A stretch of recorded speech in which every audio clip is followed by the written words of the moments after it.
massive explosive eruptions in the past, an eruption of this magnitude wasn't expected so soon. This was what we call a Volcanic Explosivity Index 6 eruption. Nothing like it since Krakatoa in the 19th century. And so what happened was this beautiful little island, 100 meters tall, growing, forming by the nature of the way volcanoes and water interact, was explosively changed forever. And literally the entire base of the volcano fell hundreds of meters into a shallow magma reservoir, a liquid rock chamber, literally under the ocean. And that allowed the explosive interaction of a massive Pacific Ocean seawater with this hot rock, 1300 degrees Kelvin.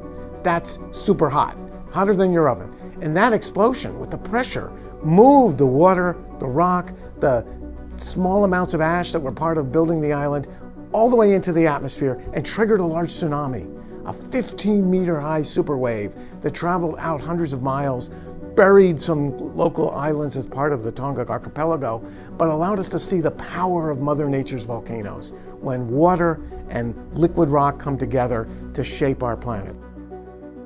NASA and ESA satellites clocked wind speeds up to 450 miles per hour, just hours after the eruption, and showed material rising up to 36 miles, the highest volcanic plume ever measured. Within 2 weeks, the main plume of volcanic material circled the entire globe, injecting dust particles into the stratosphere that remained for upwards of a year.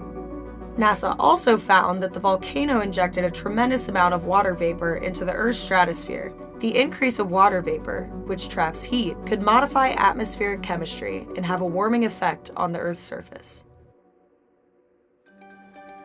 So outside of its sheer magnitude, what makes this eruption so unique? Well, it's really a matter of our ability to see it. At the end of 2021, the island's volcanic activity started picking up. Small underwater eruptions began to reshape the island's landscape, expanding the island. These shallow water events are classified as Surtsean eruptions, where hot magma interacts explosively with water. In other words, we've been able to see the birth of the island happen in ways we haven't been able to before. And with modern satellite technology, we're also able to see the end of the island's life cycle in new detail, as we did with the January eruption. This has happened in Earth history, in famous places like Yellowstone, Taupo, New Zealand, Krakatoa, and now in the island nation of Tonga. And so we have an opportunity, 21st century techniques, laser altimeters like ISAT-2, satellite techniques that can see at scales of sub-meter, put those together and tell a story of the birth and death of this island. NASA's vantage point of Hunga Tonga Hunga could even be used as a means to